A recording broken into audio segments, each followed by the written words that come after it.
ونشهد أن لا إله إلا الله وحده لا شريك له ونشهد أن سيدنا ونبينا وحبيبنا وشفيعنا وسندنا ومولانا محمدا عبده ورسوله أرسله بالحق بشيرا ونذيرا وداعيا إلى الله بإذنه وسراجا منيرا. صلى الله تعالى عليه وعلى آله وأصحابه وبارك وسلم تسليما كثيرا. أما بعد فأعوذ بالله من الشيطان الرجيم. بسم الله الرحمن الرحيم. إن الذين قالوا ربنا الله ثم استقاموا تتنزل عليهم الملائكة ألا تخافوا ولا تحزنوا وابشروا بالجنة التي كنتم توعدون.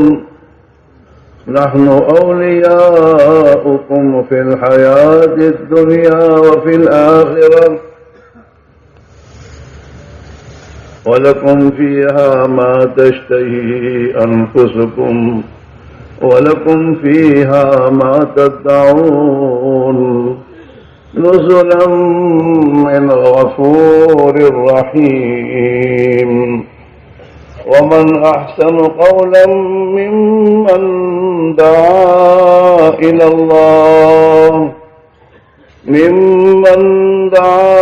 إلى الله وعمل صالحا وقال إنني من المسلمين.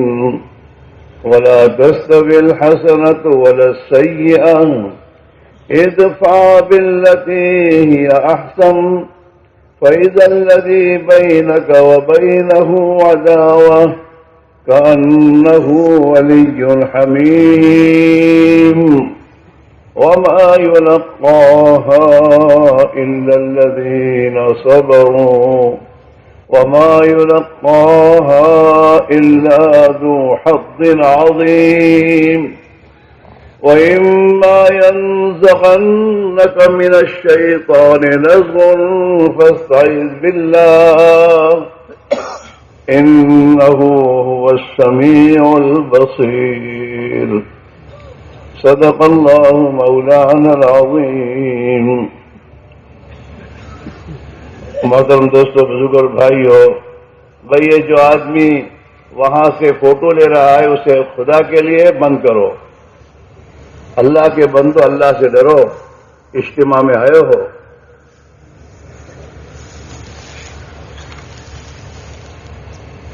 اجتماع کو میلہ نہ بناؤ۔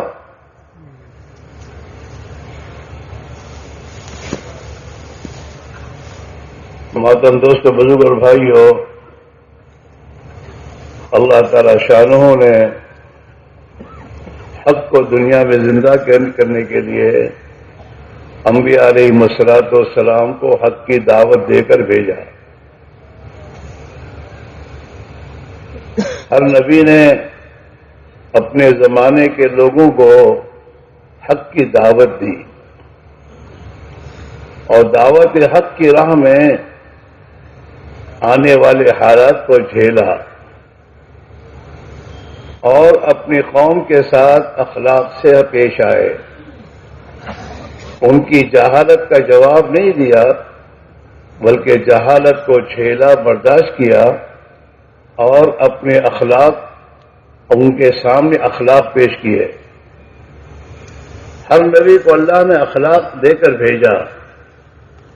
دعوت کی محنت چلے گی اخلاق سے۔ دعوت کی محنت کے لیے دعوت دینے والوں کی زندگی میں ایک بات تو جس چیز کی دعوت دے رہے ہیں ان کی زندگی میں ہونا چاہیے، اور دوسری بات یہ ہے کہ دعوت دینے میں نہ دنیا چاہیے نہ منصب چاہیے، اور تیسری بات یہ ہے کہ دعوت دینے میں جو اخلاق انسان میں ہونے چاہیے ان اخلاق کے ساتھ وہ دعوت دیں۔ اپنی دعوت پر کچھ نہ چاہنا، نہ اپنا کوئی منصب، نہ اپنا کوئی مقام، نہ دنیا، نہ پوڑیاں، نہ ٹھیکرے، نہ شکریہ، کچھ نہیں چاہیے، بڑائی نہیں چاہیے، بلکہ دعوت تو جتنا آدمی چھوٹا بن کر پیش کرے گا اپنے آپ کو کچھ نہ سمجھتے ہوئے اللہ کے لیے چھوٹا بن کر تواضع کے ساتھ اپنے بھائی کی ہمدردی اپنے دل میں لے کر اس کی خیر خواہی اور بھلائی کا دل میں جذبہ ہو اور اسے اپنے سے بہتر سمجھ کر بات کرے۔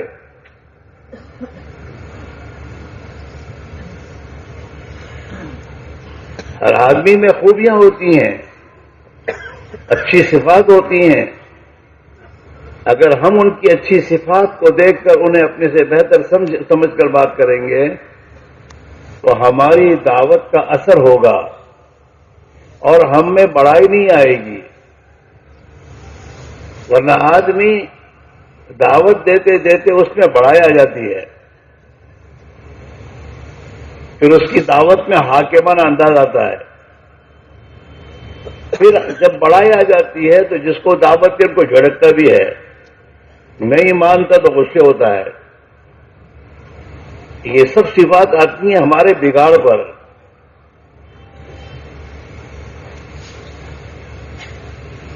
حالانکہ دعوت دیتے دیتے آدمی میں تواضع ہے، چھوٹا بننا، سب کے سامنے بچھ جانا،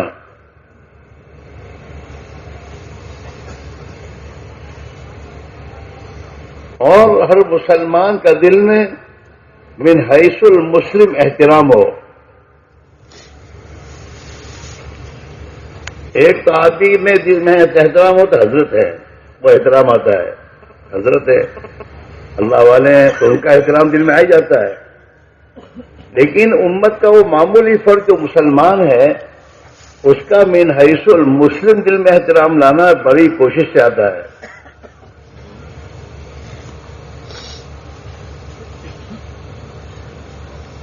اور یہ اس وقت آدمی یہ سوچے، اصل تو انجام ہے،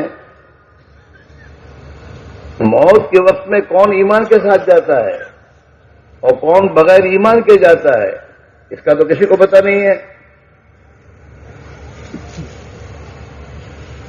کیا پتا اس کی کون سی نیکی کون سی خوبی اللہ کو پسند آ جائے اور اللہ اسے ایمان کے ساتھ دنیا سے اٹھائے۔ اچھا یہ فطری چیز ہے، جو آدمی گنہگار اپنے آپ کو سمجھتا ہے وہ توبہ بھی کرتا ہے،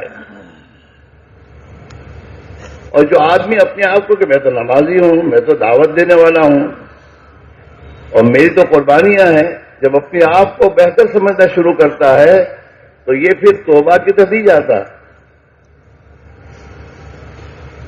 اور اس کے مقابلے جو دوسرے ہوتے ہیں ان کی اس کے دل میں چھوٹائی آتی ہے۔ جیسا آج کا ہمارا نا، تو آج کل کا چھوکرا تو کیا سمجھے، میں پرانا ہوں،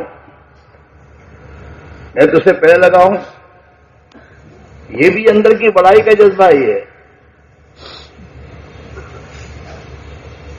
ہاں،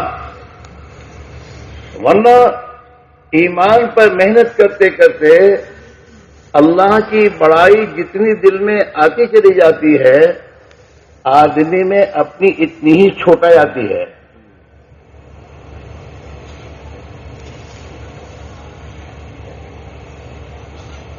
اللہ کی بڑائی آنے کے بعد ایمان کی عظمت دل میں آئے گی، اور جب ایمان کی عظمت دل میں آئے گی تو جن کے پاس ایمان ہے ان کی عزت آئے گی۔ ارے ایک مسلمان ہے، چاہے وہ کتنی گندی نالیوں پڑا ہوا ہو، گناہوں کی زندگی گزار رہا ہو، لیکن جو ایمان اس کے پاس ہے وہ ایمان تو ساتوں زمینوں آسمانوں سے زیادہ قیمتی ہے۔ ہم لوگ رات دن یہ جو حدیث پڑھتے ہیں فضائل کی کتاب میں کہ اگر لا الہ الا اللہ محمد الرسول اللہ ترازو کے ایک پلڑے میں رکھا جائے اور ایک پلڑے میں ساتوں زمین ساتوں آسمان اور ان میں جو کچھ ہے اللہ کی ذات کو چھوڑ کر ان کو رکھ دیا جائے تو کلمے والا پلڑا وزن میں بڑھ جائے گا۔ وہ کلمہ اس کے پاس ہے،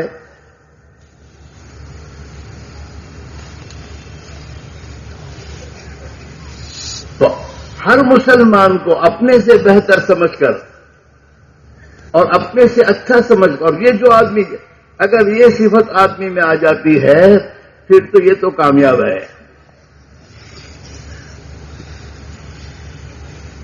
ہاں، جناب رسول اللہ صلی اللہ علیہ وسلم کی دعاؤں میں ہے اللہم اجعلنی فی عینی صغیرہ، اے اللہ تو مجھے میری نگاہ میں چھوٹا بنا دے، میں اپنے آپ کو چھوٹا سمجھوں، اور فی اعین الناس کبیرہ، اور لوگوں کی نگاہوں میں بڑا بنا دے، میں اپنی نگاہ میں بڑا نہ بنوں، اپنے آپ کو بڑا نہ سمجھوں،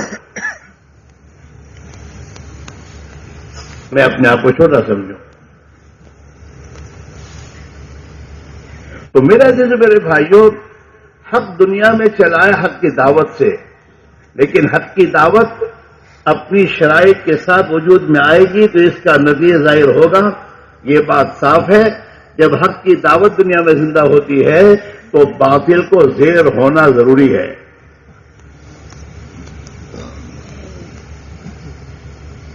اس لیے کہ بیٹھ جاؤ، او بھائی اتنے بڑے مجمع میں کہاں جاؤ گے؟ حق کی دعوت کے ذریعے جب حق وجود میں آتا ہے تو جب حق وجود میں آئے گا تو باطل کو زیر ہونا لازمی ہے۔ باطل دنیا سے جائے گا حق کے آنے کے بعد۔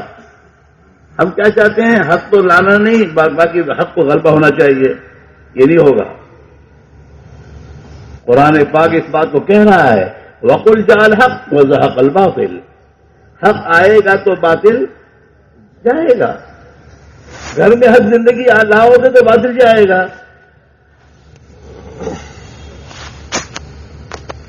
گھر میں بال بچوں میں حق زندگی لائیں گے ہم، وہ زندگی جو جناب رسول اللہ صلی اللہ علیہ وسلم لے کر آئے ہیں، جب وہ زندگی ہماری محنت پر ہمارے بال بچوں میں آ جائے گی تو باطل زندگی تو خود بخود زندگی سے ختم ہو جائے گی، روشنی آئے گی تو اندھیرا رہے گا۔ ارے بولو تو صحیح، نہیں، اندھیرے کو دور کرنے کا راستہ تو روشنی لانا ہے۔ ایسے ہی حق کو زندگی میں لانے کا، باطل کو زندگی سے نکالنے کا راستہ حق کی روشنی لانا ہے. تمہارے میرے گھروں سے اس وقت تک فیشن کی رات نہیں جا سکتی جب تک ہمارے گھروں میں سنت نہ آئے. اور جب سنت زندگی میں آئے گی اور سنت والی زندگی گھروں میں آئے گی تو ہمارے گھروں سے باطل کے طریقے رخصت ہوں گے اور ہماری زندگیوں سے بدعات ختم ہوں گی. امت سے بدعات بھی تبھی ختم ہوگی جب سنت زندگی جائے گی، احیاء سنت سے. جتنی سنتوں کو زندہ کیا جائے گا اتنا میرے دوستوں اس کے مقابلے کا باطل ختم ہوگا. ہاں، سنت زندگی سے نکلتی ہے، اس کی جگہ بدعت آتی ہے، باپ داداؤں کے طور طریقے. تو حق کی زندہ کرنے کی محنت ہے، لیکن حق زندہ ہوگا کب؟ جب حق کی دعوت والے اس حق کو اپنی زندگی میں عملی طور پر لے کر حق کی دعوت دیں گے اس کے شرائط کے ساتھ. حق کی دعوت انبیاء لے کر آئے ہیں، انبیاء نے کسی سے کچھ مانگا نہیں ہے اور انسانوں سے نفع نہیں اٹھایا اپنی دعوت پر. نہ ملک چاہا، نہ مال چاہا، نہ اپنا مرتبہ مقام چاہا، کچھ نہیں چاہا. ہر نبی نے ما اسألکم علیہ من اجر، میں اپنی محنت سے تم سے کچھ نہیں چاہتا. اسے عمر فاروق رضی اللہ تعالیٰ کا فرمان ہے لا تکونوا عیلۃ المسلمین، تم اپنی دین اور دین کی محنت کی وجہ سے مسلمانوں پر بوجھ نہ بنو.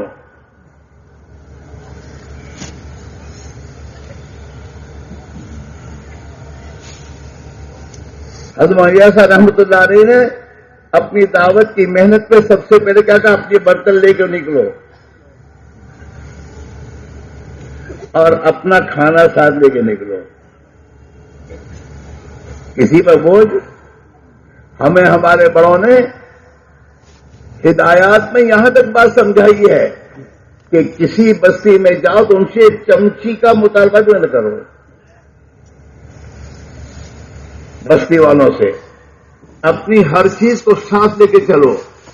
اگر دیہاتوں میں روشنی نہیں ہے، لائٹ نہیں ہے، اپنی موم بتی بھی خود لے کے جاؤ. اپنا کنویں سے پانی کھینچنا پڑتا ہے تو اپنی ڈور اور رسی بھی ساتھ لے کے جاؤ. اپنی کتابی تعلیم کی کتاب بھی اپنے ساتھ لے کے جاؤ تاکہ کسی مسلمان سے کوئی چیز ہمیں سوال کرنے کی نوبت نہ آئے. اور ہمیں یہاں تک سمجھایا گیا جب ہم تبلیغ میں چلتے تھے جوانی میں کہ کسی کا کھانے کی دعوت ہو تو نمک اگر سالے میں نمک تو نمک بھی نہ مانگو. ہو سکتا ہے اس کے میں نمک نہ ہو اور تمہارے مانگنے پر اسے بازار جانا پڑے، پیسے ہوں نہ ہو. نمک بھی نہ مانگو، کھا لو. یہ تمام اصول سمجھائے جاتے تھے زمانے میں. 3 گھنٹے 2 گھنٹے ہدایات میں ایک ایک چیز کو سمجھایا جاتا تھا. تربیت تھی. یہ تو تربیت کا راستہ ہے. یہ تھوڑا میرے دوست پہ ٹور اور سیاحت کا راستہ ہے کہ چلتے رہو جیسے تمہیں چلنا ہو، کھاتے ہو جیسے تمہیں کو کھانا ہو. یہ نہیں ہے. ایک ایک چیز برابر سمجھا کر، پلا کر، سمجھا کر نہیں پلا کر.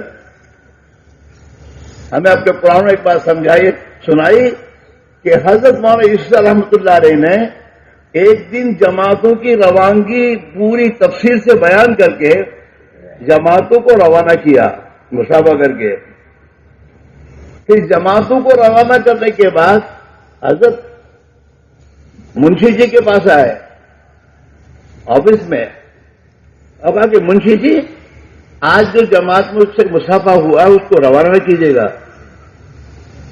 میں سمجھتا ہوں انہوں نے بھی میری بات پوری روانگی کی بات سمجھی نہیں ہے. انہیں کل ایک مرتبہ اور سمجھائیں گے اور پھر ان جماعتوں کو روانہ کریں گے.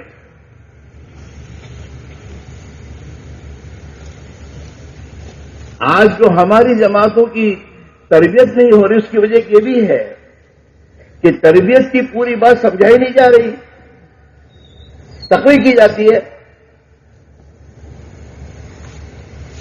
اور تقریر کرنے کے بعد پھر میں اچھا یہ بھی کر لیجیے، یہ بھی کیا کر لیجیے، کیسے کریو گے، کیسے وقت گزارنا انہیں، اس بات کو سمجھا ہی نہیں جاتا. اس لیے کہ حضرت فرماتے تھے کہ جب یہ کوئی بات سمجھیں گے تو کریں گے کیا؟ ایک آدمی کو بات سمجھا کر بھیجو گے تو کرے گا، وہ سمجھاتا ہی نہیں.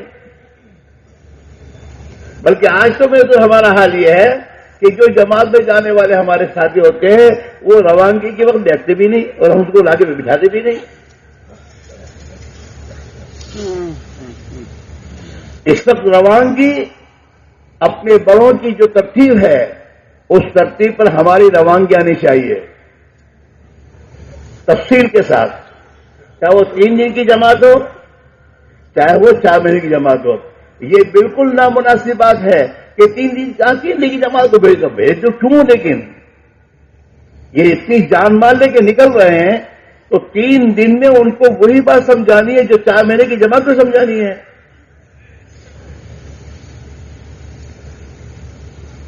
اور آدمی عام طور پر 3 دن سے 4 مہینے میں جاتا ہے، جس کی ابتدائی صحیح نہیں ہوئی تو آگے کیا کرے گا؟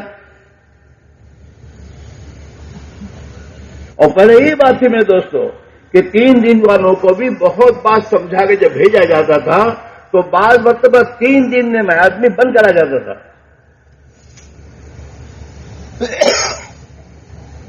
ہمارا اہمیت کہ 3 چیزیں والوں کو تو 3 مرتبہ سمجھاؤ اور 3 دن والوں کو چلے گا جاؤ سمان جاؤ.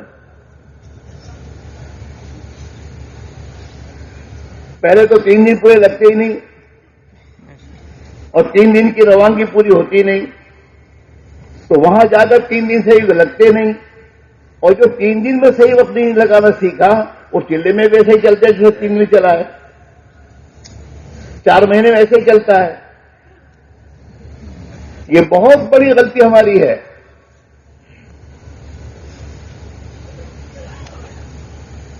تو حضرت مولانا ہم فرمایا کرتے تھے اگر ایک مجموعہ بھی دعوت کی محنت کو اپنی صفات کے ساتھ اور ان صفات جو دعوت کی محنت چاہی جا رہی ہے محنت کرنے والوں میں وہ صفات پیدا ہو جائے اور جن کا ایک ہی مقصد ہو اللہ کا دین دنیا میں کیسے زندہ ہو، یہی ان کی فکر، یہی ان کا درد غم بن جائے، ایک مجموعہ بھی اگر اس کے ایسے تیار ہوگا تو پھر اللہ تعالیٰ شانو اپنی قدرت سے دین دنیا میں زندہ کر دے گا.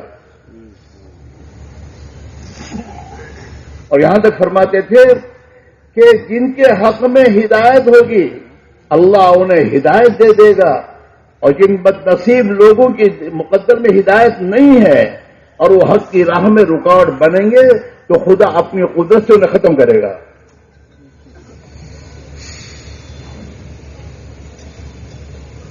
اور حضرت فرماتے تھے پوری امت میں نہیں کہہ رہا ہوں، امت میں ایک مجموعہ جیسے 313 بدری تھے،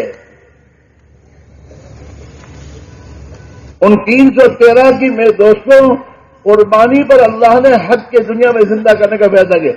ان مکہ والوں کی کمر تو بدر میں ہی ٹوٹ گئی تھی.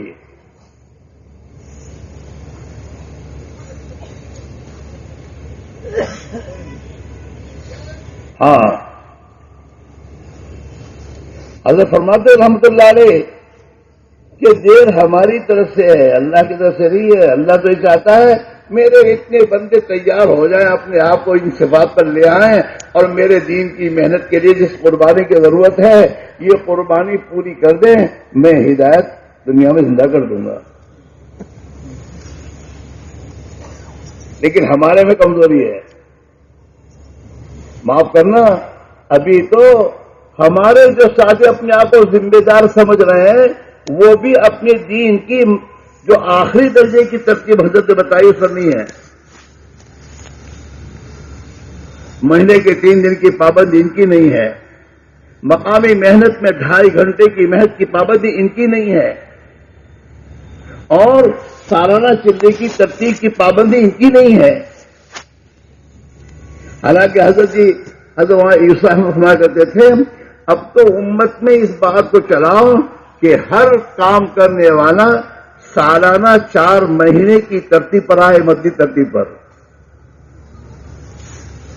ہم سب دیکھیں، اگر آپ اپنی مسجدوں میں، اپنے محلوں میں کام کرنے والے ساتھیوں کا جائزہ لوگے کہ ہر ایک ان میں سے کون ایسے ہیں جن کا ہر مہینے میں 3 دن وقت لگتا ہے، سال کا چلہ نظام پابندی سے لگ رہا ہے، ان کا روزانہ اپنے محلے کی محنت میں 2.5 گھنٹے لگ رہے ہیں، تو آپ کو گنتی پر انگلی پر گننے کی مقدار ملیں گے آدمی۔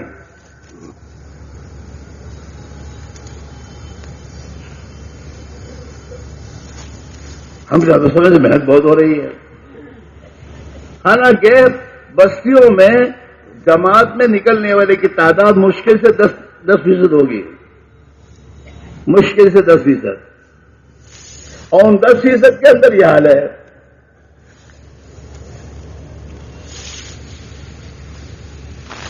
ہاں، یہ کہا جا رہا ہے ہم سے کہ اپنے بزرگوں کی ترتیب پر آؤ، اپنے اوقات کے لگانے کے اعتبار سے، اور اپنے بزرگوں کی ترتیب پر ہمیں آنا ہے، اپنے بزرگوں کی بتائی ترتیب پر تبلیغی محنت کے تابع ہو کر چلنے کی ترتیب لانی ہے ہمیں۔ ابھی تبلیغ کو ہم اپنے تابع کر کے چل رہے ہیں۔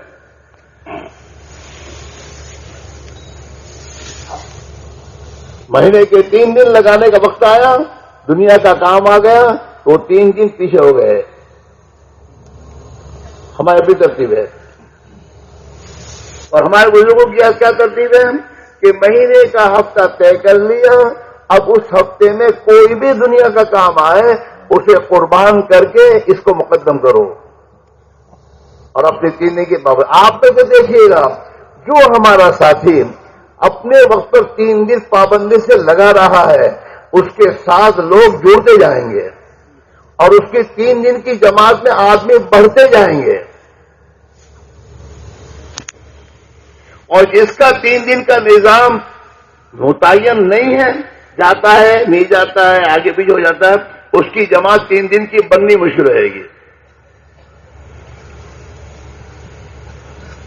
یہ حال چلوں کا ہے، یہ حال 3 چلوں کا ہے۔ جس مسجد کا ذمہ دار ساتھی 3 چلے تیار ہو جائے گا، اس کے ساتھ جماعت بن جائے گی۔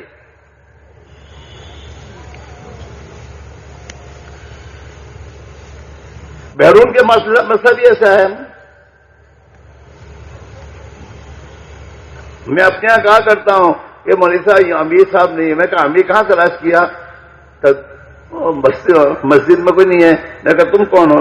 تم نے اپنے کو سوچا ہی نہیں کہ میں بھی جا سکتا ہوں۔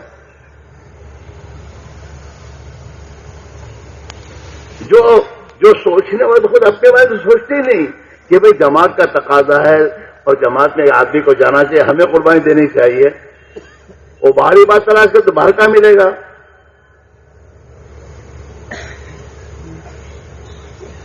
تو اصل بنیاد ہے دوستو، اس وقت جو ہمیں اور آپ کو آنا ہے، اپنے بڑوں کی ترتیب پر آنا ہے، اپنے تبلیغ کو لے کے چلنے کے بجائے ہمیں تبلیغ دعوت کی محنت کے تقاضوں کے تابع ہو کے ہمیں چلنا ہے۔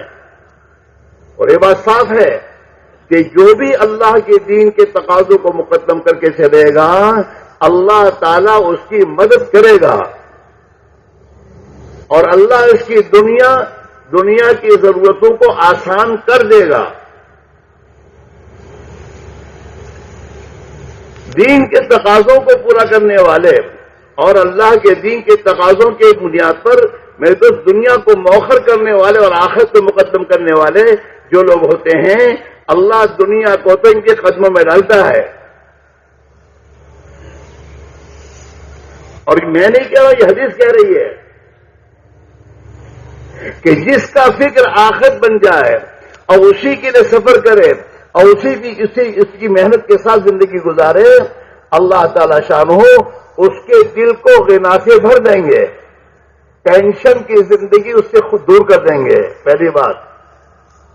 اور اللہ تعالی شانہ اس کے کاموں کو مشتمل فرمائیں گے، یعنی کیا مطلب آسان کر دیں گے، اور دنیا ناک رگڑتی ہوئی اس کے قدموں میں آئے گی۔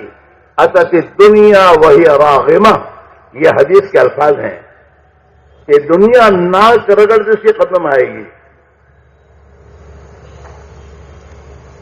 لیکن جس کا مقصد آخرت ہو، ہر حال میں آخرت،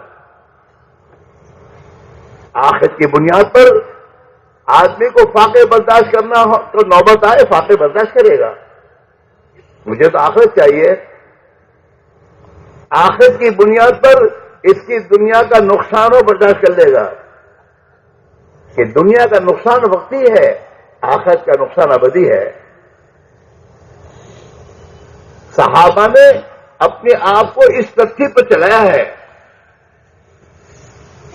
جب صحابہ نے اللہ کی بارگاہ میں اپنے آپ کو وفادار بنایا اور اللہ نے وفادار قرار دے دیا، پھر اللہ رب العزت نے اس دنیا کو ان کے حوالے کیا ہے اور ان دنیا والوں کو ان کے حوالے کیا کہ اب انہیں دین سکھاؤ، انہیں ایمان سکھاؤ۔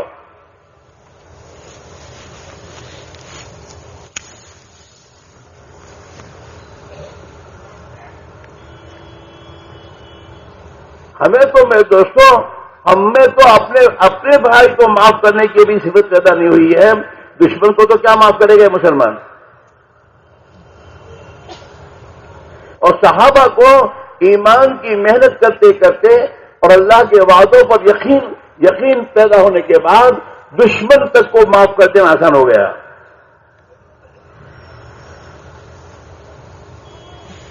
جی ہاں، ہم اپنے دوستوں اپنے ساتھیوں کو اپنانے تیار نہیں ہیں تو دوسروں کا اپنائیں گے، اور اللہ تعالیٰ دوسروں کو ہمارے حوالے کیوں کرے گا؟ اس سے ڈرتا ہے نہیں۔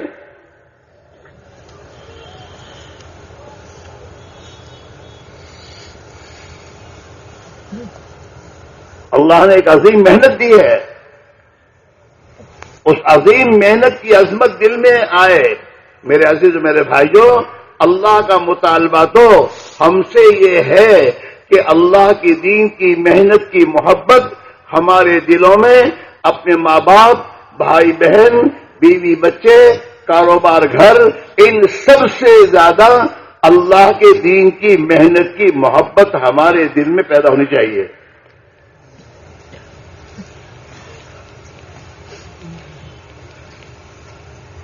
دین کی محنت کی محبت اتنی آ جائے کہ ہمیں گھر میں رہنا مشکل ہو جائے،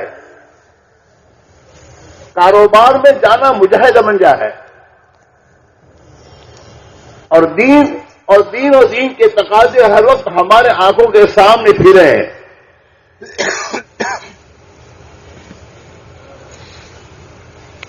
یہ مطلوب ہے احب الیکم من اللہ ورسولہ وجہاد فی سبیلہ،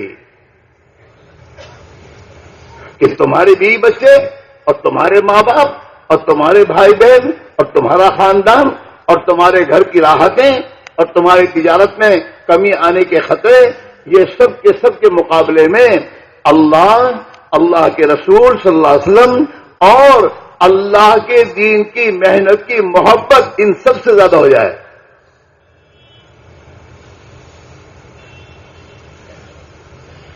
یہ مطلوب ہے،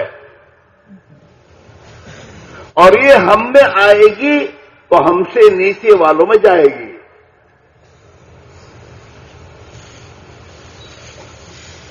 ہاں، حضرت معاذ الیاس رحمۃ اللہ علیہ نے اپنے گھر میں پورا جھاڑو دے دیا اور گھر میں فاقے آنے شروع ہو گئے، اور رمضان کے مبارک مہینے میں جنگلی گلر اس پر میں تو سحری ہو رہی ہے، اس پہ افطار ہو رہی ہے، اس کو حضرت نے برداشت کیا۔ ان حالات میں حضرت نے اپنے مدرسے پڑھنے والے طلبہ سے کہا یہ میرے پاس ہے، میں کھلاؤں گا، میرے پاس جو ہوگا میں دوں گا، اگر تم برداشت نہیں کر سکتے تو میں تمہیں اور مدرسے میں رقعہ لکھ دیتا ہوں، تم وہاں جا کے تعلیم حاصل کر لو۔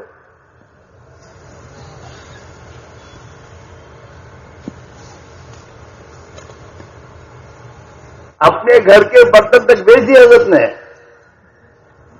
یہ تمہارے یہ لوہے کے برتن نہیں تھے اس زمانے میں، وہ تو پیتل اور تانبے کے برتن اس زمانے کے قیمتی برتن تھے، سب کو بیچا. یہاں تک کہ اپنی اہلیہ کے میں زیورات بھی بکوا دیے. یہ حضرت معمولی گھرانے کے لوگ نہیں تھے، ان کی بڑی بڑی جاگیریں تھیں، ان سب کو اللہ کے لیے قربان کیا ہے. ان سب سے جب اپنے گھر کا سب لٹا دیا اللہ کے راہ میں، پھر امت سے مانگا ہے کہ اب تھوڑا تھوڑا دو، اللہ کے راہ میں نکلو. 4 مہینے یہ بیرون کی جماعتیں جو بن رہی ہے وہ تو ان کی قربانی پر ہے. سب انہوں نے اپنے گھر میں جھاڑو دیا، پھر امت سے کیا تم بھی تھوڑا قربان کرو، اللہ کے راہ میں لگاؤ.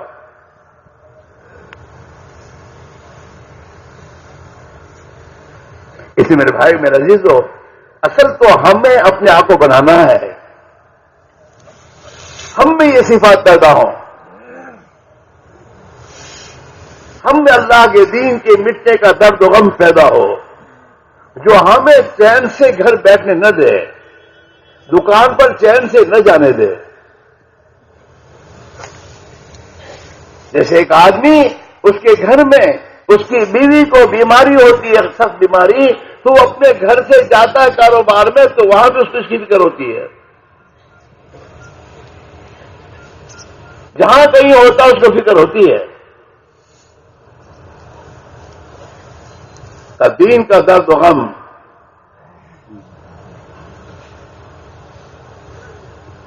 درد دل کے واسطے پیدا کیا انسان کو،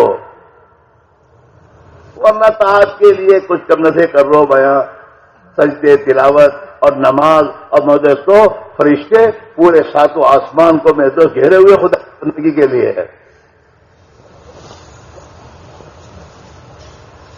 دل میں درد ہے، درد ہمارے دلوں میں درد ہے. ہمارے دلوں کا حال تو یہ ہے میرے دوستوں کہ ہمیں تو اپنی اولاد کے لیے بھی درد نہیں ہے.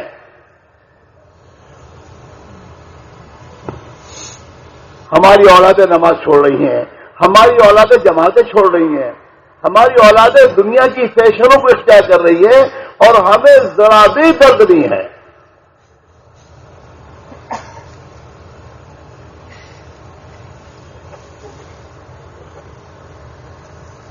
یہ اللہ سے مانگنے کی چیزیں ہیں،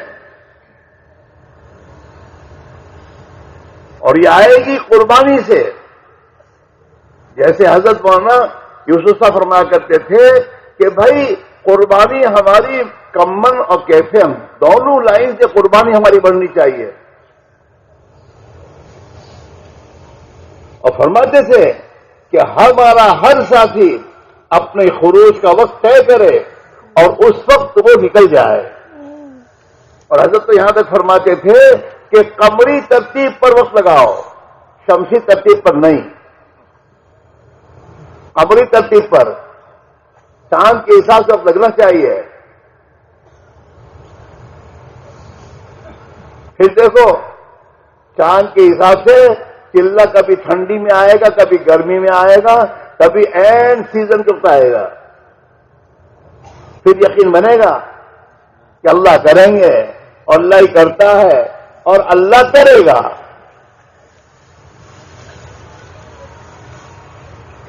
یہ تو ہمارے حضرت نے بعد میں دیکھا کہ بھائی سہولت میں یہ ہے کہ چلو سہولت کے اعتبار سے ہفتہ طے کر لو. وہاں ہفتہ نہیں تھا، حضرت نہیں فرماتے تھے تاریخ طے کرو کہ چاند کی تاریخ سے ان تاریخوں میں ہر مہینے میں وقت لگانا ہے، اور چاند کے حساب سے اس مہینے میں چلہ یا 3 چیز لگانے ہیں. جنوری فروری تو وہ تو اپنے موسم کے اعتبار سے چلے گی، سردی رہے گی، پھر گرمی نہیں آنے گی اس میں. یہ تو چاند کا حساب تو ہر مہینے میں، ہر سال میں 11 دن. ہاں ہر سیزن میں وقت لگے گا تمہارا، ہر سیزن میں. اور چاند کے حساب سے ہر دن آئے گا، اس میں سنیچر بھی آئے گا، اتوار بھی آئے گا، پیر بھی آئے گا، منگل بھی آئے گا، بدھ بھی آئے گا۔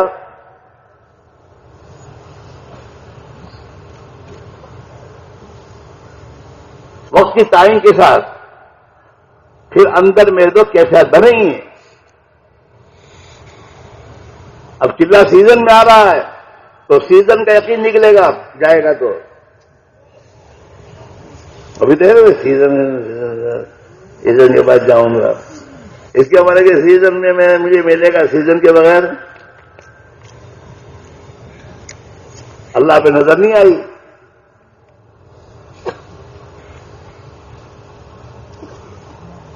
ہاں، حضرت مولانا یوسف فرمایا کرتے تھے کہ جب مسلمان اللہ کے دین کے تقاضوں پر اپنی دنیا کے نقصان کو برداشت کرے گا تب اللہ دین زندہ کر دے گا۔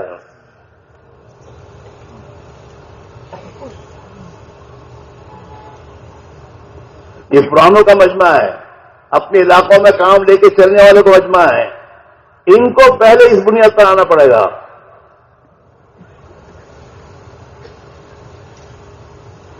ہاں، اور امت مسلمہ جب اللہ کے دین کو مقدم کر کے زندگی کا نظام سوچے کے بنائے گی، اللہ تعالیٰ پھر اس دنیا اور دنیا والوں کو ذلیل کر کے سامنے پیش کریں گے لوگ۔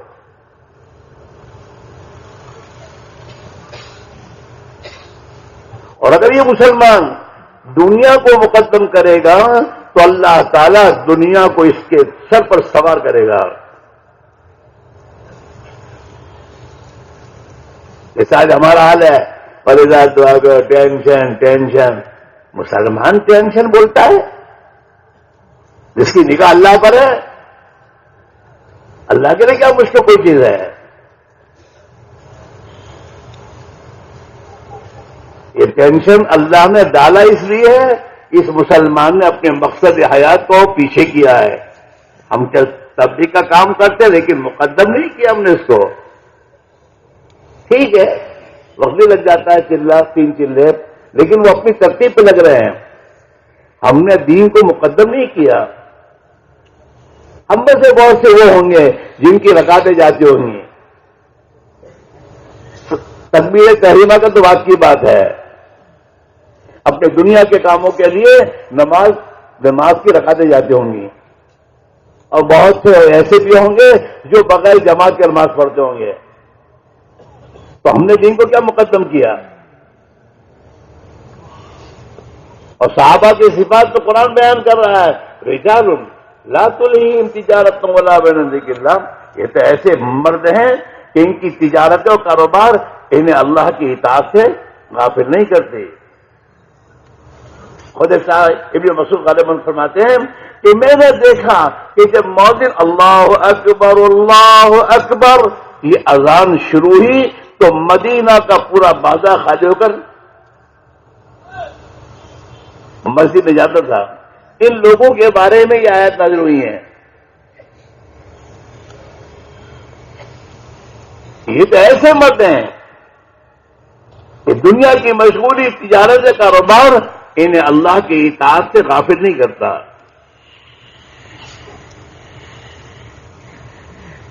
عن ذکر اللہ وإقام الصلاة وإیتاء الزکاة نہیں، یخافون یوما تتقلب فیہ القلوب والابصار۔ یہ تو آخرت سے جس دن حساب و کتاب دینا ہے اللہ کو، اس سے اتنا ڈرتے ہیں، اپنی دکانوں کاروبار میں ڈر رہے ہیں۔ اور آج ہمارا حال یہ ہے کہ ہم اپنی آخرت کو بھولے ہوئے ہیں، ایک دوسرے پر کیچڑ اچھالنے میں،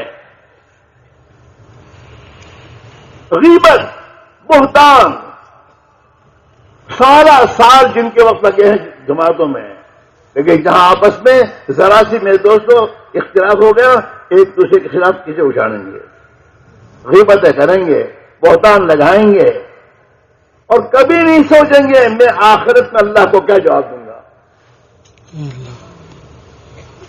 کبھی نہیں سوچیں گے۔ غیبت کرنے والوں کے بعد ڈٹے رہیں گے، تبھی اٹھ کر نہیں بھائی تو یا تو بات بند کر ورنہ میں جا رہا ہوں.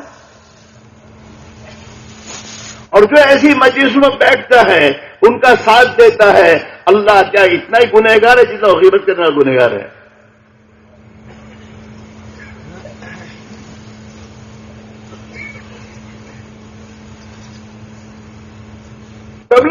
تبلیغ کی محنت کرنے والا انسان، ذرا سے بچے اور بچہ آپس میں شادیاں ہوتی ہیں، ذرا سا مسئلہ ہو گیا تو ایک دوسرے کے خلاف کی جو اچھالنے میں ذرا بھی کمی نہیں کرتے،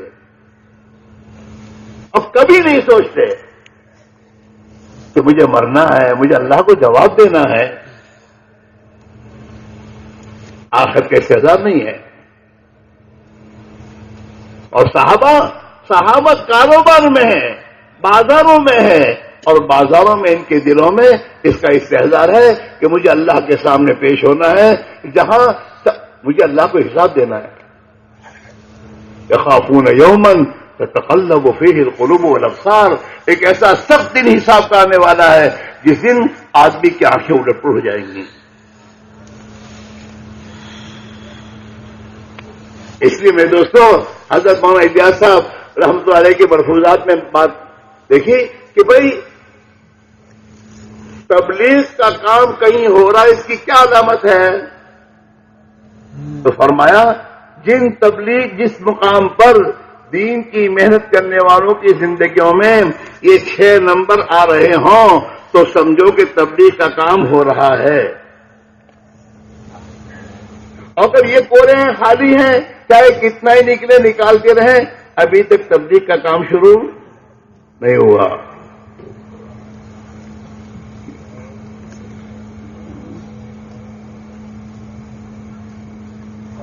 ہر خروج میں ایمان میں ترقی ہو رہی ہو، ہر خروج میں نماز کی حقیقت میں ترقی ہو رہی ہو، ہر خروج میں اللہ کے دین کو سیکھ کر میری زندگی کا ہر لمحہ گزرے، یہ فکر اس میں پیدا ہو رہی ہو.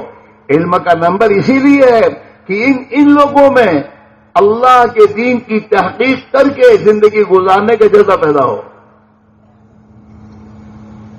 ہر دن میں اللہ کے تعلق میں ترقی ہو رہی ہو، ہر خروج میں ہمارے اخلاق میں پاکیزگی آ رہی ہو، ہمارے اخلاق بن رہے ہو، ہم اللہ کے لیے اخلاص کے ساتھ عمل کرنے والے بنے، ہمارے اخلاص میں بڑھوتری ہو رہی ہو، اور ہر خروج ہمیں اللہ کی راہ میں قربانی میں آگے بڑھنے کا جذبہ پیدا ہو رہا ہو.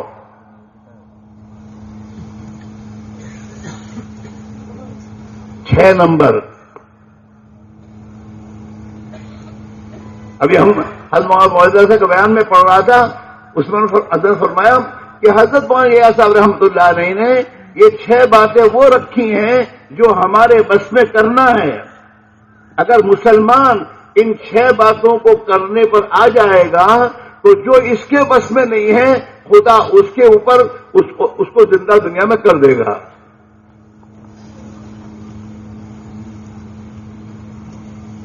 ایمان پر محنت کرنے سے کون روکے گا ہمیں؟ نماز کو سیکھنے پر کون روکے گا ہمیں؟ علم کے میدان حل کرنے سے کون روکے گا ہمیں؟ کون کر سکتا ہے؟ اللہ کی یاد سے کون روکتا ہے؟ اپنے اخلاق کو بنانے سے کون روکے گا آپ کو؟ ہم اپنی زندگی میں ان صفات کو لانے کی فکر کریں اور یہ ہماری زندگی میں آ جائے گی تو جو ہمارے بس میں نہیں ہے اس دین کو اللہ زندہ کرے گا.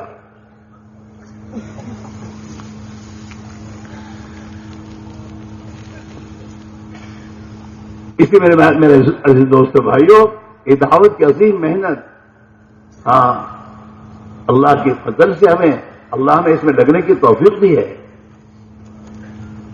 ورنہ ہم میں سر آتے سوچے دعوت کی محنت اگر میں نہ لگتا تو کہاں ہوتا. اللہ نے ہمیں کہاں سے نکال کر اس محنت میں پہنچایا ہے. ہمارا کوئی کمال نہیں ہے، ہمارا کوئی کمال نہیں ہے، اور خدا کی قسم اللہ ہم میں سے کسی ایک کا محتاج نہیں ہے.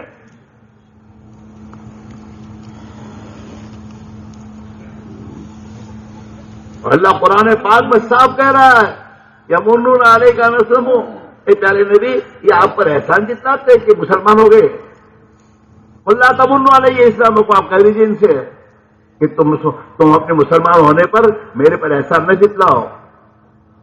بل اللہ یمن علیکم، ارے اللہ نے تم پر احسان کیا ہے کہ اللہ نے تمہیں کفر شرک کی ظلمتوں سے نکال کر ایمانی نور دیا ہے. یہ تو اللہ کا تم پر احسان ہے. اللہ کا ہم پر احسان ہے کہ اس نے ہمیں پتہ نہیں گندی مجلسوں سے اور کہاں کہاں ہم بھٹک رہے تھے وہاں سے نکال کر ہمیں ایمان کی محنت میں لگایا ہے.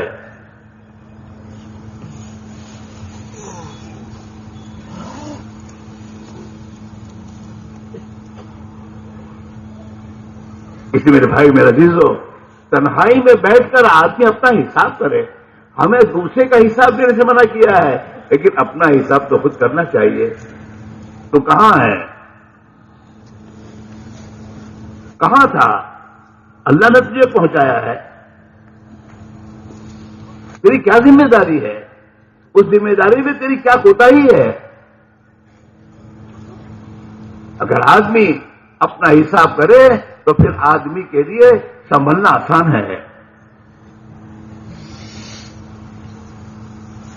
دنیا کے کاروبار کا تو حساب نہیں کرتا آدمی تو اس کا کاروبار ٹھپ ہو جاتا ہے. ہاں، ہمارے والد صاحب کو بتایا کرتے تھے کہ بیٹا اگر تم اپنا حساب میں رکھو گے نا تمہارا کیپٹل محفوظ نہیں ہوگا، ختم ہو جائے گا. رات کو سونے سے پہلے اپنا حساب مکمل کر کے بھی سو.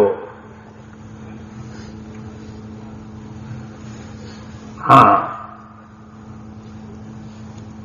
اور ایک بات فرماتے تھے جتنی چادر ہو اتنی پیر پھیلاؤ. آدمی پریشان یہاں ہوتا ہے تھوڑا میں کرنا چاہتا زیادہ تو ہزار دگا کے پریشانی تو گرا ہے.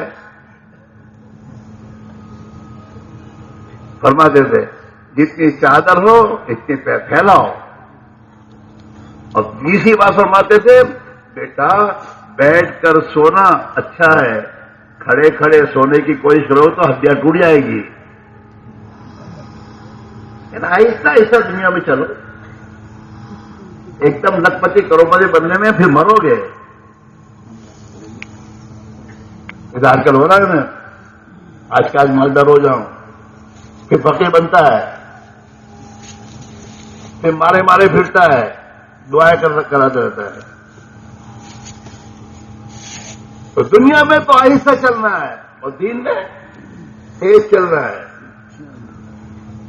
پھر حضرت جی فرمایا کرتے تھے دین کی راہ میں قربانی کے بارے میں صحابہ کو دیکھ کر چلو. اپنے زمانے کے لوگوں کو دیکھ کر کہ وہ تو چلت لگاتا ہے، میں 3 چیز لگاتا ہوں، یہ آئے گا میں 3 چیز لگاتا ہوں، میں مہینے کے 10 دن لگاتا ہوں. نہ، وہ مدنی صحابہ کو دیکھو، انہوں نے تو یار انہوں نے سب لگا دیا، میں تو کچھ بھی نہیں کرتا.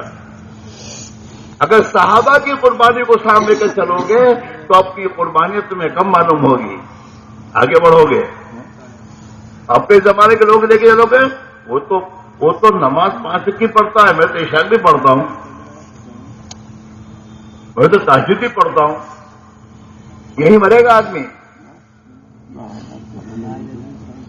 تو فرمایا دین کے بارے میں اپنے سے اوپر والوں کو دیکھو اور دنیا کے بارے میں اپنے سے نیچے والوں کو دیکھو. ہاں، موٹر سائیکل ہے تو سائیکل والے کو دیکھو، اس کو سائیکل میں اللہ کا شکر مجھے ہے نا، تو 1 لاکھ کی ہے، 4 ویل ہے 4 ویل. اگر دنیا کے بارے میں اپنے اوپر سے اوپر والوں کو دیکھو گے تو اللہ کی نعمت کی ناقدری ہوگی، ناشکری زندگی میں آئے گی. اور نیچے والوں کو دیکھو گے تو جو کچھ اللہ نے دیا اس کا شکر ادا کرو گے کہ اللہ تیرا شکر ہے، میرے پاس تو موٹر سائیکل ہے. اور اللہ کی نعمت کی شکر گزاری کرو گے تو خدا نعمت کو بڑھائے گا.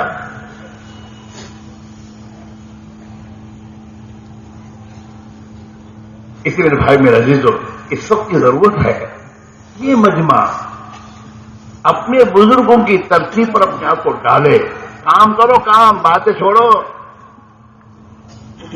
ہاں، شیطان تو باتوں میں لگائے گا اور باتوں میں بھی گندی باتوں میں لگائے گا، جس سے کرایا بھی ختم ہو جائے گا. ہر آدمی اپنا سوچ، اپنا جو کرے گا بھرے گا اس کو کرنے دو، مجھے کیا کرنا ہے، میری ذمہ داری کیا ہے، مجھے کیا کرنا چاہیے.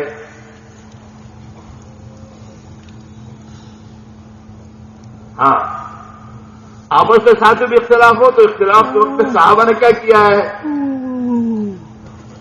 صحابہ نے اختلافات کے موقع پر ایک دوسرے سے دشمنی نہیں کی اور ایک دوسرے کو اپنا دشمن نہیں سمجھا، اپنا بھائی سمجھا. اختلاف ہمارا ٹھیک ہے. صحابہ کی زندگی کی حالات دیکھو کہ آپس میں ایک دوسرے مقابلے میں کھڑے ہیں، لڑائی مقابلے میں ہے، لیکن دل کتنے صاف ہیں. کیا وہ ہریرہ مقابلے میں ہے حضرت علی کے ساتھ، اور جب کھانے کا وقت آتا ہے تو دسترخوان پہ جاتا ہے حضرت معاویہ کے. حضرت معاویہ دسترخوان میں کھانا کھا رہے ہیں اور علی کا ساتھ دے رہے ہیں. حضرت معاویہ کے لوگوں نے حضرت معاویہ سے کہا کہ وہ ایسا ہو رہا ہے، تو بلا کے پوچھا ابورے یہ کیا ہے، ساتھ ان کا دے تو کھانا یا کھاتے ہو، کہ حق وہاں ہے اسے وہاں لیتا ہوں، کھانا تمہارے دوسرے میں اچھا ایسے یہاں کھاتا ہوں. کچھ نہیں کہا.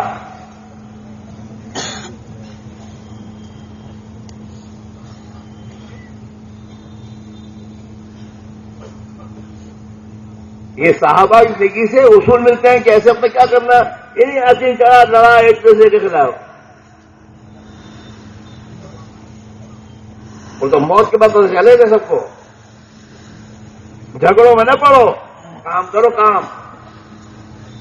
حضرت مولانا انعام صاحب نے رمضان ایک بات فرمائی اپنی زندگی بھر میں کہ کرنے کے کام میں لگو، نہ کرنے کے کاموں سے بچو گے. خود خوب قربانی دو، نکلو جماعتوں میں اور صحیح وقت گزارو، غلط ترتیب نہ چلاؤ.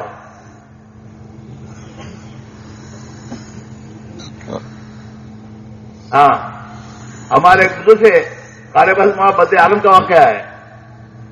قاری محمد بدر عالم صاحب نے ہمارے بزرگ محمد اللہ صاحب اور یہ تمام مولانا سعید خان صاحب یا مفتی جان عابدین صاحب، یہ سب کسی ملک کا سفر کر کے مدینہ منورہ پہنچے تھے. ان کی ملاقات کے لیے گئے، زیارت کے لیے. تو حضرت نے بٹھایا اور ان سے کہا دیکھو تم اپنا مولوی پنا مت بگاڑی ہو دعوت کی اس محنت میں، اس میں اپنا مولوی پنا مت بگاڑی ہو. حضرت مولانا الیاس صاحب رحمۃ اللہ علیہ نے تمہیں جو اصول بتائے ہیں اور جس ترتیب کام کرنے کو بتایا ایسے ہی کریو، اپنا مولوی پنا مت بگاڑیو. اور یہ حضرت تو بڑے اہل علم تھے. حضرت محمد اللہ صاحب رحمۃ اللہ علیہ، مفتی زین العابدین اور سعید خان صاحب، ابھی حضرت غالب نے کہا کہ دیکھو یہ اللہ کی سنت ہے، اللہ اپنے جس بندے سے جس زمانے میں اپنے دین کا کام لیتا ہے تو اللہ تعالیٰ اس محنت کرنے والے کی رہبری فرماتا ہے. لہذا حضرت الیاس رحمۃ اللہ علیہ نے تمہیں جو چیزیں جس طرح کرنے کو کہا ایسے کریو.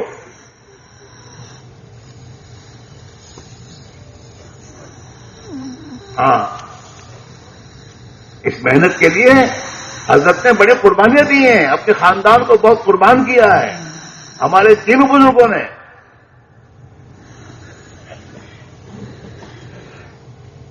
اور یہ ہمارے تینوں بزرگ نے اللہ سے رو کر اور اللہ سے میں دوستوں مانگ کر اللہ سے قبول کروایا ہے معاملے کو. ہم اپنے بزرگوں کے نقش قدم پر اپنے آپ کو لائیں، کام کی محنت کی ترتیب پر خود پہلے جمیں صحیح ترتیب پر، اور اپنے ساتھ نکلنے والوں کو اسی ترتیب پر جمائیں، اور وہ ایک محنت کی ترتیب جو دے کر گئے ہیں اس پر اپنے آپ کو میرے دوستوں جماتے ہوئے اپنے ساتھ لے کر چلو، انہیں بھی بناؤ تاکہ یہ بھی صحیح محنت کرنے والے بنے. اللہ کی تائید اور مدد صحیح محنت کرنے والوں کے ساتھ ہے، صحیح نیت کے ساتھ چلنے والوں کے ساتھ ہے. دنیا کو غرض نہ بناؤ، ان دنیا کی کوڑیوں اور ٹھیکروں کو غرض نہیں بنانا. یہ تو مقدر کی لکھی جا چکی ہے، جس کی مقدر میں جتنا اللہ لکھا اسے ملے گا کسی حال میں. اپنی آخرت برباد کیوں کریں ہم؟ ہمارا مقصد تو اللہ کا دین ہے، اللہ کا دین زندہ ہو، ہم چاہے اپنے آپ کو قربان کر دیں۔ حضرت الیاس رحمۃ اللہ علیہ فرماتے تھے اس محنت کے ذریعے محنت کرتے کرتے محنت کرنے والوں میں اللہ کے دین کے لیے اپنا سب کچھ قربان کرنے کا جذبہ پیدا ہو جائے، اپنی جان کو بھی اس میں لگانا۔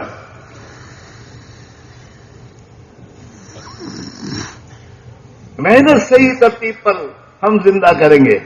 اگلوں نے محنت کو صحیح ترتیب، حالانکہ میوات کے ساتھی تھے ہمارے میواتی، جو مسجد کو مسجد بولتے تھے، لیکن وہ حضرت مولانا الیاس رحمۃ اللہ علیہ نے اور حضرت مولانا یوسف صاحب رحمۃ اللہ علیہ نے انہیں جس ترتیب پر محنت کرنے کو کہا اسی ترتیب پر اپنے آپ کو ڈالا انہوں نے۔ ہاں، دو باتیں ان کو سمجھ میں، محنت کرو، رات کو رو۔ میوات کے بھائیوں میں رات کا رونا بہت تھا، وہ بیچارے دینی علم کے اعتبار سے زیادہ نہیں تھے، لیکن رات کا رونا، ایک زمانہ تھا رات کو 3-4 سال کی مسجد میں پہنچو تو اس مسجد میں کسی کو اس کونے میں رو رہا ہے، کوئی اس کونے میں رو رہا ہے، اور اللہ سے لو لگائے ہوئے ہیں۔ ہمارے قاری بدرالدین صاحب فرمایا کرتے تھے ہمیں تو حضرت مولانا الیاس رحمۃ اللہ علیہ فرماتے تھے کسی بستی میں 2 دن 3 دن رکو رات کو رونے کے لیے، اگر تمہاری بات نہ سنے تو وہاں رات کو 3 راتیں گزارو اور وہاں اللہ کے سامنے رو اور مانگو۔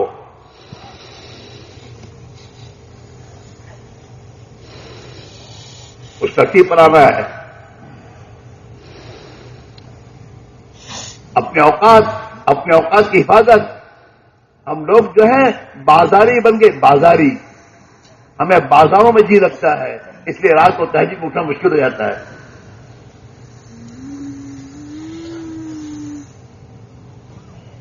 اور ہمارے بزرگوں کی منشا کیا ہے؟ مسجد والے بنو۔ حضرت مولانا یوسف فرمایا کرتے تھے صحابہ کا وقت 3 جگہ لگتا تھا، یا تو حق روزی کمانے میں، یا پھر اپنے بال بچوں کی دینی تربیت کرنے میں گھر میں، یا پھر تیسری جگہ مسجد تھی، بازار نہیں تھا۔ مسجد کے تقاضوں پر اپنے آپ کو لگاتے تھے۔ آج وہ چیز نہیں ہے، اس سے کہتے ہیں بھائی 2.5 گھنٹے لگنا مشکل ہو رہے ہیں۔ 3 جگہ یا حلال کمائی میں، وہ بھی ضرورت کی، وہ روزی کماتے تھے، انہیں زیادہ حیا ہی نہیں تھا، اور اپنے بال بچوں کی دین سے۔ ہمیں تو آج ہمارا حال تو یہ ہے کہ گھر کی تعلیم میں ہمارا وقت نہیں لگتا،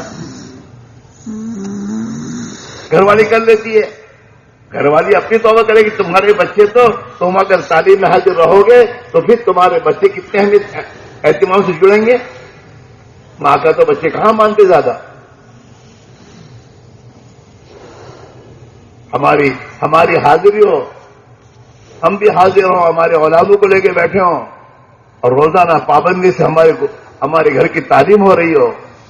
حضرت فرماتے تھے حضرت جی رحمۃ اللہ علیہ کہ تمہارے گھروں کی تعلیم کا اہتمام تم کرو، ان تعلیم کی برکت سے اللہ تمہارے گھروں میں وہ سوراخ، جن سوراخوں سے فساد آ رہا ہے، گناہ آ رہے ہیں، خدا ان سوراخوں کو بند کر دے گا۔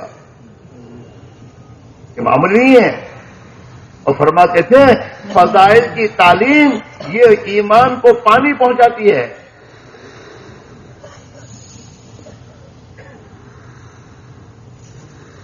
یہ امان ہے۔ اور ہمارے ساتھی نے فرمایا ایک مرتبہ حضرت جی رحمۃ اللہ علیہ امام صاحب نے فرمایا کہ دعوت کا کام کرنے والوں کی روحانی ترقی ان 5 اعمال میں مضمر ہے۔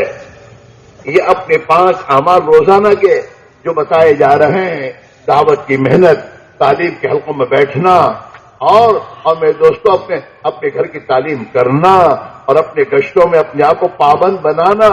2 گشتیں ہیں، 2 گشت ہو کر ایک عمل ہوتا ہے۔ اپنی مسجد کا گشت کیا اور دوسری مسجد میں نہیں گئے، دوسرے گشت میں، یہ گشت ادھورا ہے، پورا نہیں ہے. دونوں گشت مل کر ایک عمل ہے، دونوں تعلیم مل کر ایک عمل ہے. گھر کی اور مسجد کی تعلیم، دونوں تعلیم اہتمام سے کرنے کے معنی ایک عمل ہوا. روزانہ مشورے میں بیٹھنا یہ عمل ہے، یہ نہیں میرے ذمے جو کام ہوگا میں کر لوں گا، یہ نہیں ہے. روزانہ مسجد میں فکروں میں بیٹھنا اور مشورہ کرنا ایک عمل مستقل ہے، اس میں پابندی کرنا اور روزانہ محنت میں اپنے اوقات کو لگانا ایک دوسرا عمل ہے. یہ روزانہ اپنی مسجد سے گھر گھر جانا اور ایک ایک مسلمان کی ملاقات کرنا. ہمارے محلے میں رہنے والے مسلمانوں میں کوئی تاجر ہے، کوئی کسان ہے، کوئی کاشتکار ہے، کوئی مزدور ہے، کوئی میرے دوست گورنمنٹ سرونٹ ہے، کوئی بنگلوں میں رہنے والا ہے، کوئی جھونپڑے میں رہنے والا ہے. ہم سب کے گھروں میں جا کر اللہ کی بات کو کہیں گے، دعوت دیں گے. اگر وہ مسجد میں آ جاتا لے آئیں گے، ورنہ پوری دعوت سب بات کہیں گے ان کو کہ مسلمان کی ذمہ داری کیا ہے، ہر مسلمان کی، اور اسے اپنی ذمہ داری پر آمادہ کریں گے. اگر ہم ہر ایک کے گھر جائیں گے تو وہاں بنگلے والے کے گھر بھی جاؤ گے آپ، تو بنگلے والے کے گھر میں جا کر اس بنگلے والے کا تاثر تمہارا نکل جائے گا. اس بنگلے میں جا کر آخرت بولو گے آپ کے دل میں سے خدا کے غیر کا تاثر نکلے گا، ہر ایک کا، کاشتکار کا، تاجر کا، بڑے کا، چھوٹے کا، اور ایک اللہ کا تاثر دل میں آئے گا. یہ روزانہ کی جو محنت ہے وہ تو اپنے لیے ہے، اور ثانوی درجے میں محلے کے ایک ایک بھائی کی ہے کہ محلے کے ایک ایک بھائی کو اس محنت میں لگانا ہے، اس کی محنت کرنی ہے، اور اپنی ذات میں ایمان اور دین کے اعتبار سے آگے بڑھنے کی محنت ہے روزانہ. آج ہمارا 24 گھنٹے دنیا بکواس، دوسرا کچھ ہے ہی نہیں. کم سے کم 2.5 گھنٹے ورنہ 8 گھنٹے جتنے فارغ وقت ہے مسجد کو دو. مسجد کو دو گے تو مسجد کے کام میں لگو گے، اگر مسجد کو نہیں دیتے تو بازار کو دو گے، بازار میں بازار کے کام کرو گے. وہی بازار میں غیبت ہے، دنیا کی باتیں ہیں، پتہ نہیں کیا کیا باتیں ہیں، اسی میں وقت ختم ہو جائے گا. روزانہ محنت کے ساتھ 2.5 گھنٹے دعوت میں لگانا، ایک ایک گھر میں جانا، ایک ایک مسلمان سے ملاقات کرنا، اپنی مسجد کی تعلیم اور اپنے گھر کی تعلیم میں اہتمام سے بیٹھنا. تعلیم میں بیٹھنا ہے، حلقے میں نہیں. حلقے میں بیٹھنے کا معنی کیا ہے؟ تعلیم کرنے والا کرتا رہی، اپنا کام کرتا رہتا ہے، چٹائی سے کھیلتے رہتا ہے، اسے کھیلتا رہتا ہے، سوتا رہتا ہے.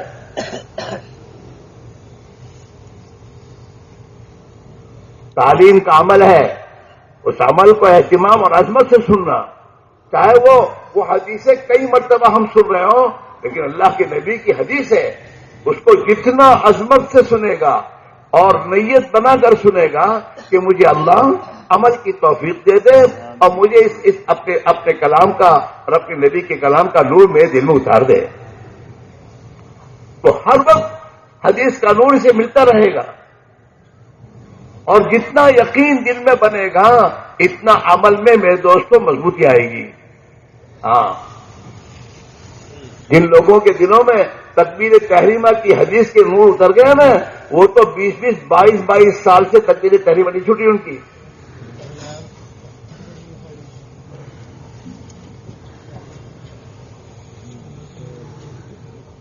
حضرت مولانا عیسیٰ فرمایا کرتے تھے، فضائل کی تعلیم کے ذریعے امت میں عمل کی استعداد پیدا ہوتی ہے، عمل کی استعداد، اور ہوتا ہے. اب دیکھیے اسکول اور کالج کے بچے جماعتوں میں نکلتے ہیں اور جماعت تعلیم میں بیٹھتے ہیں، اور جہاں مسواک کی فضل سنتے ہیں وہاں جیب میں مسواک آ جاتا ہے.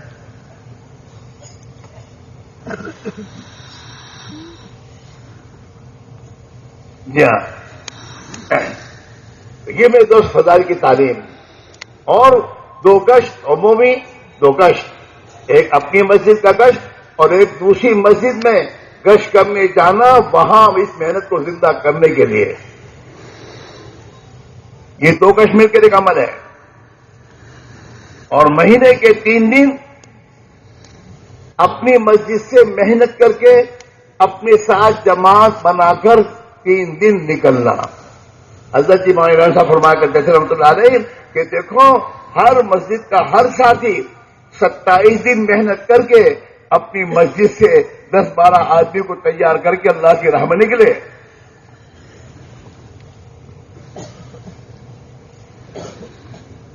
یہ ایک ترتیب جو ہمارے بڑے بتاتے ہیں، فرمایا اسی میں ان کی روحانی ترقی ہے. اور آپ اپنا سب حساب کر لو، دیکھو کتنے اس وقت اتر رہے ہیں. اور پھر کہتے بھائی ساتھیوں میں صفات پیدا نہیں ہو رہی، کہاں سے ہوں گے؟ اسی لیے ابراہیم صاحب فرمایا کرتے ہیں نا کہ چلے کے بعد 40 دن نہیں ہے، 40 دن کے اعمال ہیں کہ 40 دن کے پورے اعمال کرو. 3 دن 72 گھنٹے کے معنی وقت نہیں ہے، 3 دن کے اعمال ہیں. وہ تمام 24 گھنٹے کے اعمال انفرادی اجتماعی سب اعمال کرنا، اور جیسے کہا جائے ایسے کرنا، اپنی مرضی کا نہیں.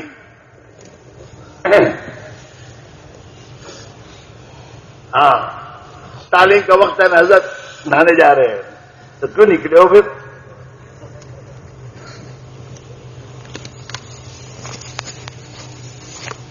انادا گر گئے سجدے میں جب وقت قیام آیا.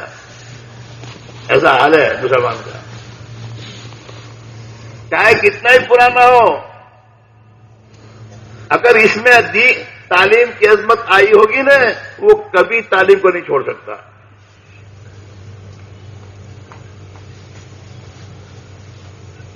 تعلیم کے وقت میں مشورے نہیں ہوا کرتے. تعلیم کے وقت تعلیم میں بیٹھنا میری ضرورت ہے. مجھے اللہ کے نبی، اللہ کے نبی کے کلام کا نور چاہیے. ہاں اب تو مشورے ہو گئے، یہاں تعلیم حضرت وہاں بیٹھے مشورے ہو گئے. تعلیم تمہاری ضرورت نہیں ہے. دن میں ایک مرتبہ تعلیم ہوتی ہے مسجد میں. کوئی بھی مسئلہ پہ بعد میں ہوگا، تعلیم کے بعد ہوگا. جب ہمارے دل میں تعلیم کی عظمت نہیں تو پھر مسلمان کیسے آئے گی عظمت؟ وہ دیکھ رہے ہیں کہ حضرت تو وہاں جا کے بیٹھے ہیں تو تھوڑے بیٹھے کہ تعلیم میں. تعلیم کا اہتمام، اپنے گھر کی تعلیم کا اہتمام اور اپنے مہینے کے 3 دن کا اہتمام، اگر اس پر ہم آ جائیں گے اللہ ہمارے اندر وہ تمام صفات پیدا کرے گا. اور پھر ہمارے ساتھ چلنے والوں میں وہ صفات منتقل ہوں گی. دین تو صحبت سے آتا ہے، باتوں سے نہیں. ہماری زندگی میں جو ہوگا وہ ہمارے ساتھ رہنے والوں میں منتقل ہوگا، ہماری باتوں سے نہیں ہوگا. ہاں کچھ کہنا نہیں پڑے گا. ہاں ہماری زندگی میں سنتوں کا اہتمام ہے، دین کی محنت کے تقاضوں کا اہتمام ہے، اور ہماری زندگیوں میں تہجد ہے، اور ہماری زندگی میں نوافل کا اہتمام ہے، اور ہماری زندگی میں اخلاق حمیدہ ہیں. تو یہ چیزیں ہمارے ساتھ چلنے والوں میں منتقل ہوگی. اور یہ مطلوب ہے جب کام کرنے والوں میں یہ صفات آ جائیں گی اور کام کرنے والوں کے نزدیک اللہ کا دین اپنی جان مال سب سے زیادہ محبوب بن جائے گا اور اسی کے لیے جینا مرنا ان کا ہو جائے گا، تو پھر اللہ تعالی شانہ اس پر اپنے مخلوق کے لیے ہدایت کے دروازے کھولے گا. اسی میرے بھائی میں عزیز ہو، مسئلہ ہمارا ہے، میرا بھی اور آپ کا بھی. ہمیں مرنا ہے.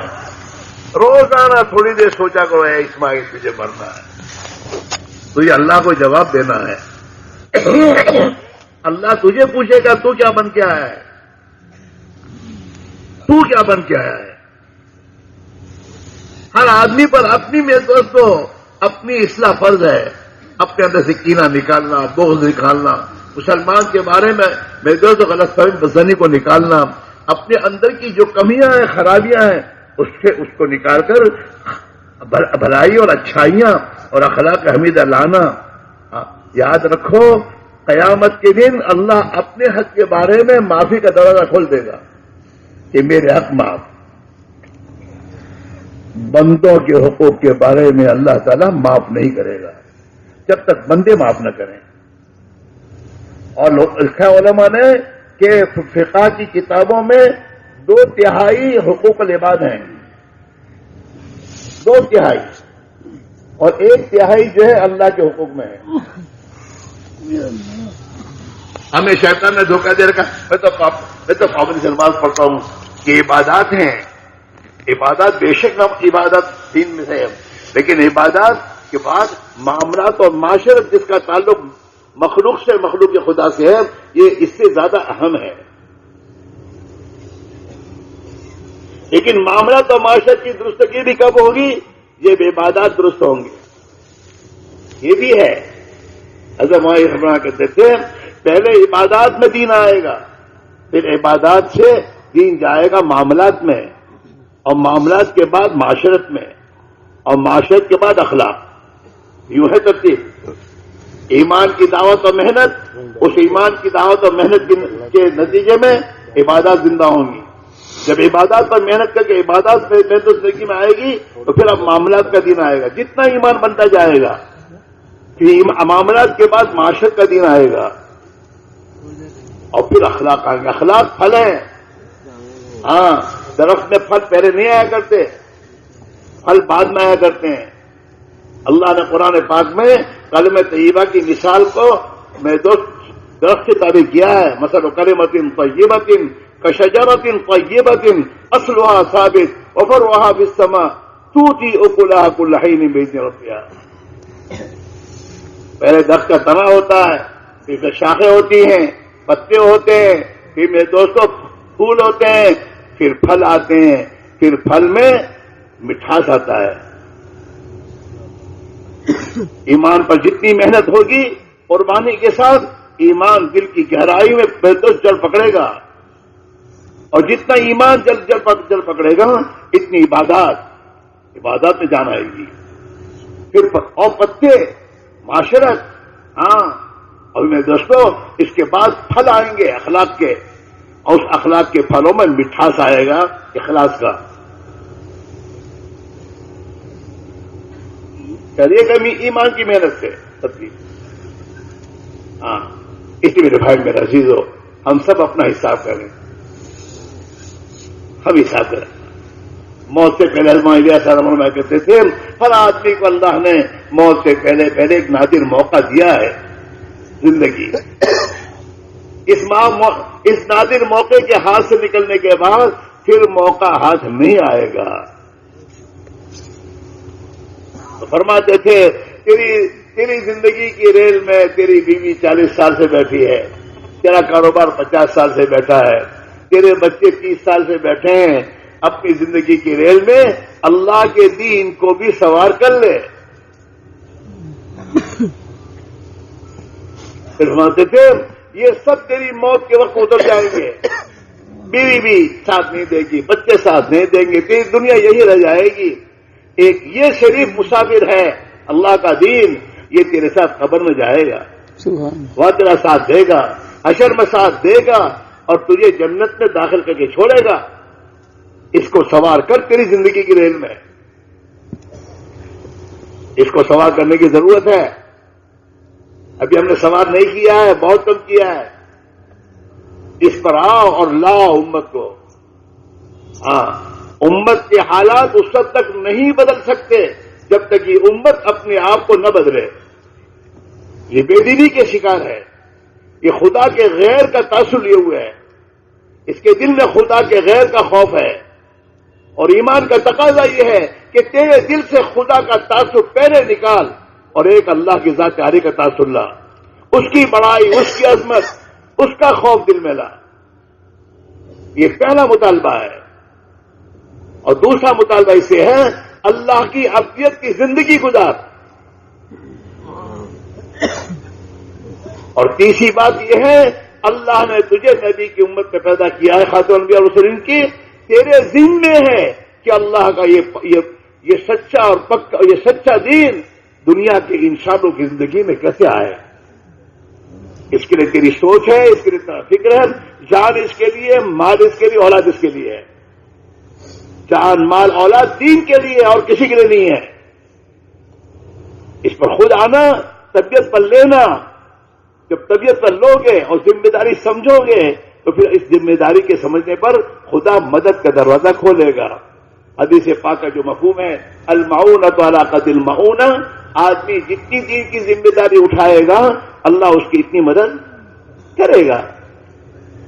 اسے پورا مجمع یہ طے کرے اب اس محنت کو اپنی زندگی کا مقصد بنا کر اپنی تربیت کرتے ہوئے اور اپنے نئی صفات کو محنت کر کے لاتے ہوئے امت میں اس محنت کو زندہ موت تک کریں گے. ارے کرو گے انشاءاللہ تو بات سے کہیو، پہلے دل کو کہو کیا کرنا ہے.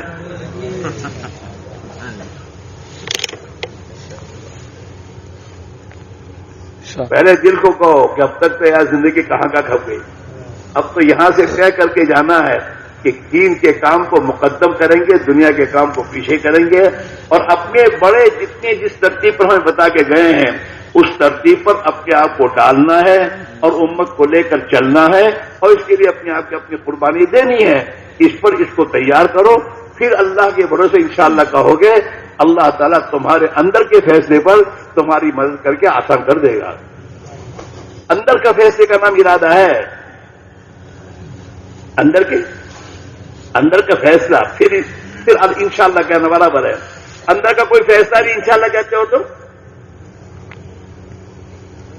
ہاں دلہا نکاح کی مجلس میں بیٹھا ہوتا کوئی فیصلہ کرنے بیٹھا ہے وہ. اب قاضی صاحب نے کہا فلاں کی بیٹی کو اتنی مہر میں میں نے تیرے نکاح میں بیوی بنا کر دیا، تم نے قبول کیا، انشاءاللہ نکاح نہیں ہوگا.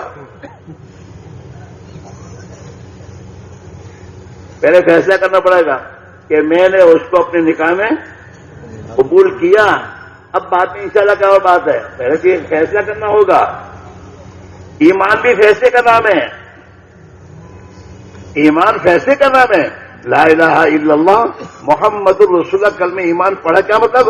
اب اس نے فیصلہ کر لیا اللہ کے سوا کسی کو معبود نہیں مانوں گا، اور حضرت محمد صلی اللہ علیہ وسلم کے سوا کسی کو رسول، یعنی آپ کی ہی پیروی کروں گا، آپ ہی کے طریقے سے چلوں گا.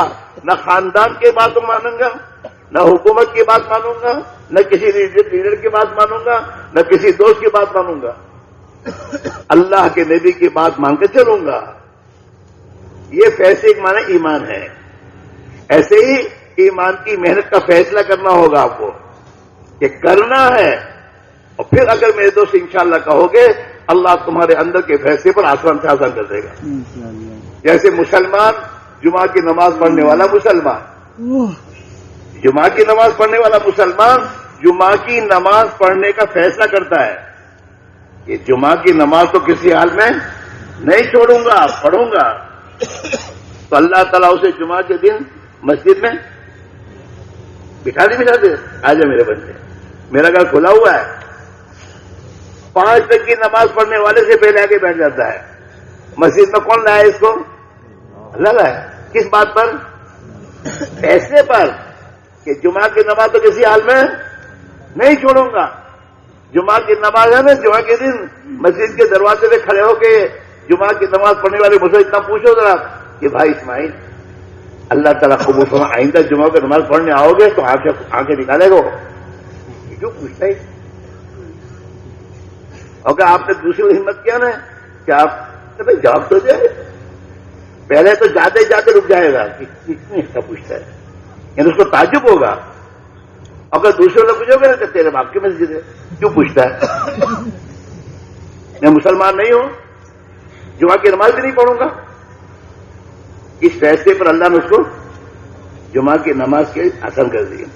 معاف کرنا، آج ہم مسلمانوں نے فیصلہ کیا ہی نہیں ہے کہ مجھے تو دین اسلام پر ہی چلنا ہے. جس دن یہ مسلمان اس کا فیصلہ کرے گا اس دن اللہ تعالیٰ اس کے لیے آسان کر دے گا. ہمارے بچے کون سا لباس پہن رہے ہیں؟ سنت کے خلاف کا لباس. اور کیوں پہن رہے ہیں؟ ہماری وجہ، ہم لائے تو پہن رہے ہیں. چھوٹا بچہ کون سا تمہارے پاس شرٹ پینٹ مانگتا ہے؟ نہیں مانتا. اس کے معنی ہم جبے میں کرتے میں ہیں، باقی اندر تو وہی ہے. شرٹ پینٹ، اس سے محبت ہے، اس سے تعلق ہے، اس لیے لا کے دے رہے ہیں گھر سے گھر، اور گھر والی وہی پہناتی ہے، اس کو کہتے بھی نہیں. میں اپنے دوستوں سے کہا کرتا ہوں، کئی آئے تو کیا کرے، تو ہدیے میں آیا تھا تو میں کہا کرتا ہدیے میں کوئی دوسری چیز آ جاتی تو پہناتے آپ جس چیز کو نہیں چاہتے وہ کسی نے ہدیے میں دیا نا. اس کے معنی تمہارے اندر یہ بات ہے، اندر سے خدا کے نبی کی سنتوں کے خلاف کے طور طریقوں کی اندر سے اندر نفرت آنی چاہیے، وہ نفرت نہیں آئی. اس میرے بھائیوں، توبہ استغفار کرنے کی ضرورت اللہ سے کہ اللہ بے شک تو نے ہمیں عظیم محنت میں لگایا تھا، ہم نے اس کی قدر نہیں کی، اور ہماری زندگی ویسے کی ویسی گزر رہی ہے، ہمیں معاف کر دے، اور ہمیں اس محنت میں تو جیسے چاہتا ہے ایسے لگنے کی توفیق عطا فرما دے. کرو گے؟ کون کون کرے گا بتاؤ نیت کر کے. پیچھے والے کیوں نہیں؟ پیچھے والے کیا کہہ رہے ہیں؟ پیچھے والے ارے ارادے پکے کرو. ہاں یہاں تمہیں بلایا اسی لیے گیا ہے. ہاں ادھر ادھر کی سنائی نہیں بلایا گیا. اپنی کرو، اپنی دھن رے دھن، اپنی دھن، پرائی دھنی کا پاپ نمول. دھن رے دھن، اپنی دھن، پرائی دھنی کا پاپ نمول. تیری روئی میں 4 بلونے، سب سے پہلے اس کو چن. اپنی روئی تو صاف ہے نہیں، اس کی روئی میں اتنے بلونے ہیں، اتنے کپاسی ہے. چھوڑ اس کو، تیری فکر کر، تیری آخرت برباد نہ ہو. اپنی آخرت تو کرو صرف. دھن رے دھن، اپنی دھن، پرائی دھنی کا پاپ نہ مول. تیری روئی میں 4 بلونے، سب سے پہلے اس کو چن. اس لیے دوستو، اب آج کی اس مجلس سے طے کرو کہ آج سے یہیں سے 4 مہینے لگانے نقد، اور نقد نکال لگا کر اللہ سے منوا کے آنا ہے کہ اللہ مجھے تو اپنا بندہ بنا لے، اور مجھے ان ایمان کی محنت سکھا دے، اور تیرے دین کی دعوت جو تیرے نبی ہمیں دے کے گئے ہیں اس کا جیسا حق ہے اس کے حق کے مطابق مجھے قربانی دینا، محنت کرنا مجھے سکھا دے اور آسان کر دے. اللہ سے مانگو گے، کرو گے، اللہ تعالیٰ ہی انشاءاللہ ہمارے لیے آسان کرے گا. اس کے کھڑے ہو کے بولو 4 مہینے کے لیے نقد سودا کرو، یہیں سے کرو، کچھ نہیں ہوگا انشاءاللہ. اللہ کی مدد ہی ساتھ ہو جائے گی آپ کے. کھڑے ہو کے بولو، نام لکھاؤ. ہاں لیکن یہاں سے نقد 4 مہینے جانا ہے. نہیں سب گھر سامان لے جائے لیکن جانا 4 مہینے. ہاں